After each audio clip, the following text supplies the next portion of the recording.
Friends, welcome to my channel. तो आज हम बात करेंगे DMER means directorate of medical education and research Haryana की तरफ से एक नोटिफिकेशन आया है जिसमें स्टाफ नर्स की टोटल 275 वैकेंसीज आउट की गई है। इसके जो अप्लाई करने का मोड रहेगा वो ऑनलाइन रहेगा।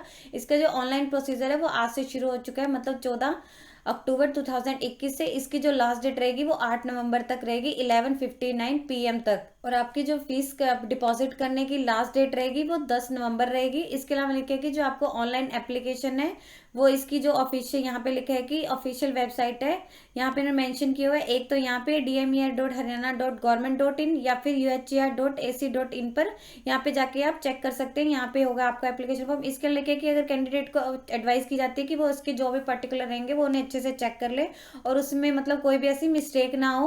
और लिखे कि जो भी उसमें डॉक्यूमेंट रहेंगे वो उन्होंने अपलोड करने हैं, अगर वो चाहते हैं कि बाद में इसमें कोई चेंजेस नहीं होगा। और यहाँ पे इन्होंने लिखा है कि कौन सी पोस्ट है, जैसे आपको बताया था स्टाफ नर्स की पोस्ट है, तो यहाँ पे लिखे कौन सी कैटेगरी में कितनी वैकेंसीज है।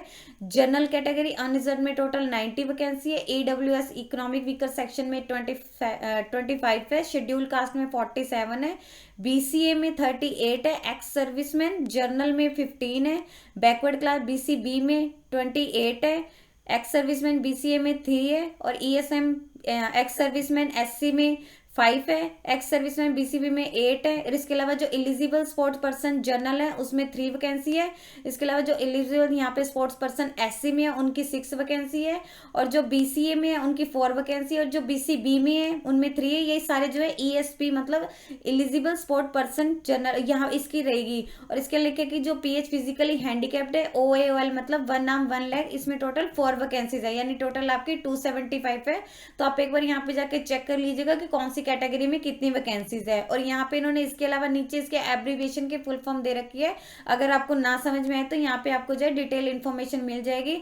इसके अलावा यहाँ लिखे कि 3 पोस्ट जो है वो फिल की जाएगी from the general and reserve candidate के लिए। यहाँ पे लिखा है कि फ्रॉम द एबव चार्ट में से रिजर्व कैटेगरी के लिए होगी वो। अब हम बात करेंगे पे स्केल के बारे में या फिर आपकी एज के बारे में या एक्सपीरियंस के बारे में, क्वालिफिकेशन के बारे में।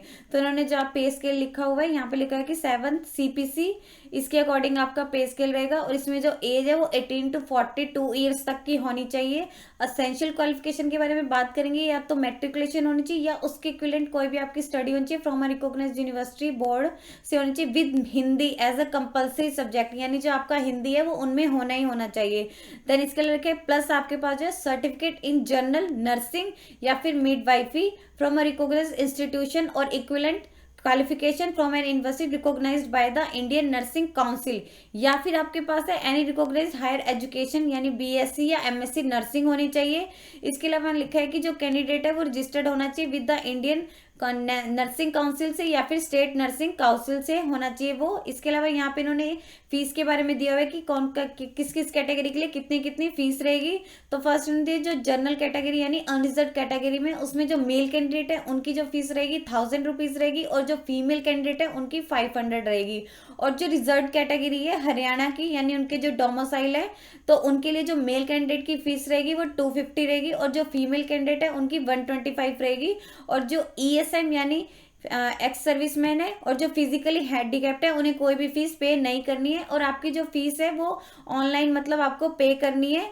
एप्लीकेशन सबमिशन पोर्टल पे ही आपका जो फीस का है वो आ जाएगा, वहां पे आपने जाके पे कर देनी है। और आपकी जो ये फीस है ये रिफंडेबल रहेगी।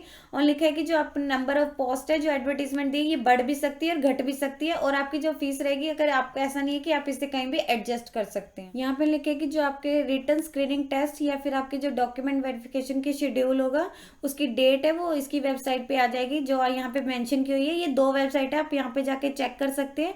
इसके अलावा लिखा है कि कैंडिडेट है जो भी उन्होंने कंसीडर किया होगा कि वो किस पोस्ट के लिए अप्लाई कर रहे हैं तो वो सिर्फ उसी के लिए अप्लाई कर सकते हैं। अगर उसमें कोई चेंज चाहते हैं तो वो एक्सेप्टेबल नहीं होगा।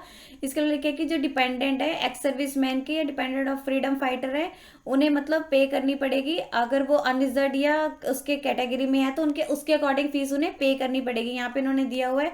इसके अलावा यहाँ पे उन्होंने कुछ नोट दिया हुआ है हुआ है, तो आप यहाँ पे जाके डिटेल में चेक कर सकते हैं। यहाँ पे कुछ इन्होंने स्पेशल इंस्ट्रक्शंस दिए हुए हैं कि क्या क्या रहेंगे, आपका क्या इसमें एग्जाम होगा, रिटर्न एग्जाम होगा, वो 90 मार्क्स का होगा। और उसके अलावा जो social eco criteria and experience होगा उसमें आपको टोटल 10 मार्क्स दिए जाएंगे। इसके अलावा यहाँ पे इन्होंने टाइप ब्रेक दिया हुआ है, जो भी आपके मतलब मेरिट लिस्ट तैयार होगी इनमें यहाँ पे लिखा है कि अगर कोई फर्स्ट इन्होंने दिया कि एज के अकॉर्डिंग अगर कोई भी पर्सन है उनके सेम मार्क्स है तो जो उनमें बड़ा होगा उसे प्रेफरेंसेस दी जाएगी। देन इन्होंने लिखा है कि मार्क्स में अगर कोई भी कैंडिडेट है अगर उसके ज्यादा मार्क्स हैं उससे तो उसे प्रेफरेंसेस दी जाएगी। इस तरह के इन्होंने यहाँ पे दिया हुआ है कि किस किस को मतलब पहले प्रेफरेंस, तो आप यहाँ पे जाके चेक कर सकते हैं। इसके अलावा यहाँ पे इन्होंने प्रोसीजर दिया हुआ है कि आपकी सिलेक्शन और अपॉइंटमेंट पोस्ट के लिए, तो यहाँ पे लिखे कि कैंडिडेट को जब भी उन्होंने अपना एप्लीकेशन फॉर्म फिल करना है तो उसमें जो भी उनके पर्सनल डिटेल्स रहेंगे जैसे name, father's name, date of birth, category, वो अच्छे से चेक कर लेनी है कि इसके बाद जो है वो मतलब जो भी अथॉरिटी रहेगी कैंडिडेट वो रिस्पॉन्सिबल नहीं होगी, इसके लिए जो है ट्रूली कैंडिडेट रिस्पॉन्सिबल होगा। और उन्होंने ये भी चेक कर लेना कि अगर उनकी फीस उन्होंने पे, अगर वहां पे आ रहा है कि उनकी फीस पे होनी है तो उन्होंने अच्छे से पे किया नहीं है, कोई ऐसा तो नहीं है उनकी मतलब पेंडिंग में आ रही है, तो इसके लिए भी लिखा है कि कैंडिडेट ही रिस्पॉन्सिबल होगा। रिलैक्सेशन इन एज, जो इसमें लिखा है कि जो एज में रिलैक्सेशन है वो एज पर रूल्स रहेगी, जो भी रूल्स रहते हैं कि ओबीसी वालों के लिए 3 इयर्स की एंड SC ST वालों के लिए 5 इयर्स की रहेगी। देन रिजर्वेशन भी जैसे वो होता है वैसे ही रहेगा। और इसके अलावा यहाँ पे इन्होंने कुछ पॉइंट्स दिए हुए हैं जिसके बारे में हम अब डिस्कस करेंगे। जो आपने एप्लीकेशन फॉर्म के साथ डॉक्यूमेंट स्कैन मतलब अपलोड करने हैं वो कौन कौन से हैं। फर्स्ट आपके जो भी आपके असेंशियल क्वालिफिकेशन है उसकी स्कैन कॉपी है, जैसे मैट्रिक होगी जिसमें आपका डेट ऑफ बर्थ है वो क्लियरली शो होना चाहिए, आपकी +2 की होगी, ग्रेजुएशन होगी, डिप्लोमा, डिग्री जो भी आपने किया हुआ है, और जो रजिस्टर्ड है विद नर्सिंग उसका आपका सर्टिफिकेट भी होगा। देन नेक्स्ट आपका अगर आपने एक्सपीरियंस सर्टिफिकेट है तो उसका सर्टिफिकेट होगा, उसकी जो स्कैन कॉपी है। देन नेक्स्ट आपका है स्पोर्ट्स, अगर आपने कुछ किया तो उससे रिलेटेड आपका जो है आपने डॉक्यूमेंट की स्कैन कॉपी करनी है। देन नेक्स्ट आपका है हरियाणा डोमिसाइल सर्टिफिकेट, उसकी स्कैन कॉपी होगी। अगर आप किसी कैटेगरी से रिलेटेड भर रहे हैं तो उसकी भी स्कैन कॉपी होगी। देन नेक्स्ट है कैंडिडेट के सिग्नेचर की स्कैन कॉपी स्कैन करनी है उन्होंने। देन नेक्स्ट आपका है फोटोग्राफ होगा उन्हें, वो भी उन्हें स्कैन करना है। तो यहाँ पे और भी डिटेल दी है, तो आप जो जो मतलब उसमें रेलिवेंट फील्ड भरेंगे उससे रिलेटेड आपको जो है डॉक्यूमेंट उसमें आपको अपलोड करना होगा। अब इन्होंने यहाँ पे लिखा हुआ है कि जब भी आपकी सिलेक्शन होगी या स्क्रूटिनी होगी तो आपको कौन कौन से डॉक्यूमेंट है वो लेके आने हैं। तो नहीं, जो आपके ओरिजिनल डॉक्यूमेंट या जो भी आपके टेस्ट में एजुकेशनल क्वालिफिकेशन से रिलेटेड है या अदर डॉक्यूमेंट कैटेगरी से, या फिर आपका कोई भी स्पोर्ट्स का सर्टिफिकेट है जो आपने इसमें मतलब मेडिकल काउंसिल से रजिस्टर्ड है, एक्सपीरियंस सर्टिफिकेट, ये सभी डॉक्यूमेंट आपने अपने ओरिजिनल लेके आने हैं जब भी आपके जो है सिलेक्शन के लिए इंटरव्यू होगा। देन नेक्स्ट है आपका जो भी ऑनलाइन एप्लीकेशन आपने भरा होगा उसका एक प्रिंट आउट भी लेके आना है, विद आपकी जो है फोटोग्राफ भी होनी चाहिए, stamp size photograph duly attested bye अ गेस्टेड ऑफिसर के द्वारा वो अटेस्टेड होनी चाहिए और पेस्टेड होनी चाहिए आपके एप्लीकेशन फॉर्म पे, और along with the date on photograph उस पे जो आप डेट भी होनी चाहिए। इसके अलावा जो आपने फीस डिपॉजिट कराई होगी उसका ओरिजिनल प्रूफ भी होना चाहिए।